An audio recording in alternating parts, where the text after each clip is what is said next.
আওয়ামী লীগকে দল হিসেবে স্থায়ীভাবে নিষিদ্ধ করা ও জুলাই সনদ প্রকাশ এবং সুচিকিৎসার দাবিতে শাহবাগ মোড় থেকে সরে জাতীয় জাদুঘরের সামনে অবস্থান নিয়েছেন জুলাই আন্দোলনে আহত যোদ্ধারা।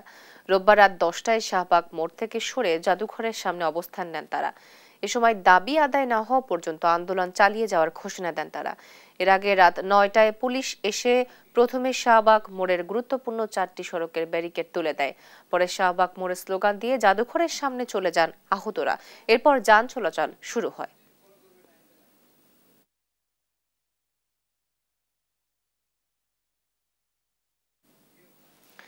দর্শক, জাতীয় জাদুঘর প্রাঙ্গণে রয়েছেন আমাদের সহকর্মী এনআই নাহিদ। আমরা সরাসরি যুক্ত হচ্ছি তার সঙ্গে। নাহিদ, জাদুঘর প্রাঙ্গণে জুলাই আন্দোলনে আহত যোদ্ধাদের কর্মসূচির এখন পরিস্থিতি কি দেখছেন, আমাদেরকে বিস্তারিত জানাবেন।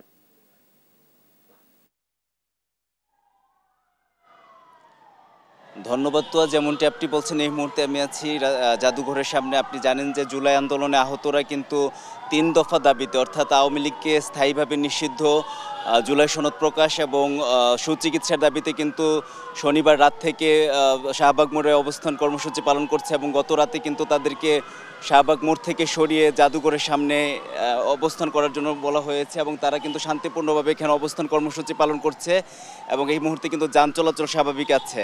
তো তারা বলছে যতক্ষণ পর্যন্ত তাদের দাবি আদায় না হবে ততক্ষণ পর্যন্ত তারা কিন্তু আন্দোলন চালিয়ে যাবে এবং আমরা যদি কয়েকজন আন্দোলনকারীর সাথে কথা বলি, আসলে তাদের পরবর্তী কর্মসূচি সম্পর্কে তাদের মাধ্যমে জানার চেষ্টা করব।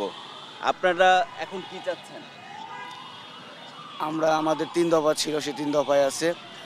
প্রথম দফা হচ্ছে আওয়ামী লীগ নিষিদ্ধের জন্য স্থায়ীভাবে নিষিদ্ধের রোডম্যাপ।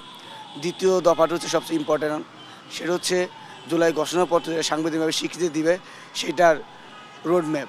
কারণ হচ্ছে অন্তর্বর্তী সরকার বিভিন্ন সময় আমাদের এই ঘোষণাপত্র নিয়ে বিভিন্ন তালবাহানা করেছে।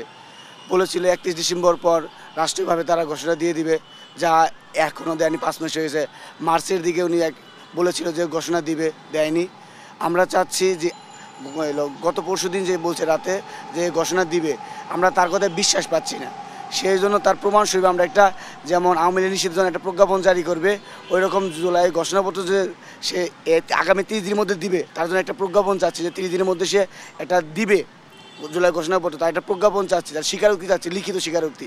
কারণ সে বারবার কথা পরিবর্তন করছে, তাকে এক কথা মুনাফিকি করছে আহতদের সাথে। আর 3 নম্বর দাবি হচ্ছে সুরক্ষা ও পুনর্বাসন। সুরক্ষা আইন এবং পুনর্বাসন করতে হবে। কারণ আমাদের যারা আহত আছে বা শহীদ পরিবার আছে, তারা বিভিন্নভাবে সামাজিক মাধ্যম বা সামাজিকভাবে বিভিন্ন হেনস্থার শিকার হচ্ছে। সেজন্য আমরা দ্রুত চাচ্ছি সুরক্ষা আইনটা বাস্তবায়ন করার জন্য। আন্দোলন প্রত্যাহার কখন করবেন? কি কি দাবি হ্যাঁ, এখন হচ্ছে আমাদের এর মধ্যে থেকে যদি আমাদের যেহেতু আজকে আপনার আওয়ামী লীগ নিষিদ্ধের জন্য রোডম্যাপটা যদি দিয়ে দেয়, রোডম্যাপ দেওয়া লাগবে যে কত দিনের মধ্যে আওয়ামী লীগ নিষিদ্ধ করবে, স্থায়ী নিষিদ্ধ করবে, সেটা রোডম্যাপ দেওয়া লাগবে। আর হচ্ছে দ্বিতীয় যে দাবিটা, সে জুলাই ঘোষণাপত্রের রোডম্যাপ। এই দুইটা হলে আর আমরা এই কর্মসূচি আর কি পদ্ধতি করবো। যেমনটি তিনি বলছিলেন যে যতক্ষণ তাদের প্রজ্ঞাপন জারি করে যতক্ষণ পর্যন্ত না তাদের দাবি দেওয়া মেনে না নেওয়া হবে ততক্ষণ পর্যন্ত আন্দোলন চলবে এবং তারা এই অবস্থান কর্মসূচি পালন করবে। তো শাহবাগের জাদুঘর সামনে থেকে এই ছিল আমার কাছে সবশেষ।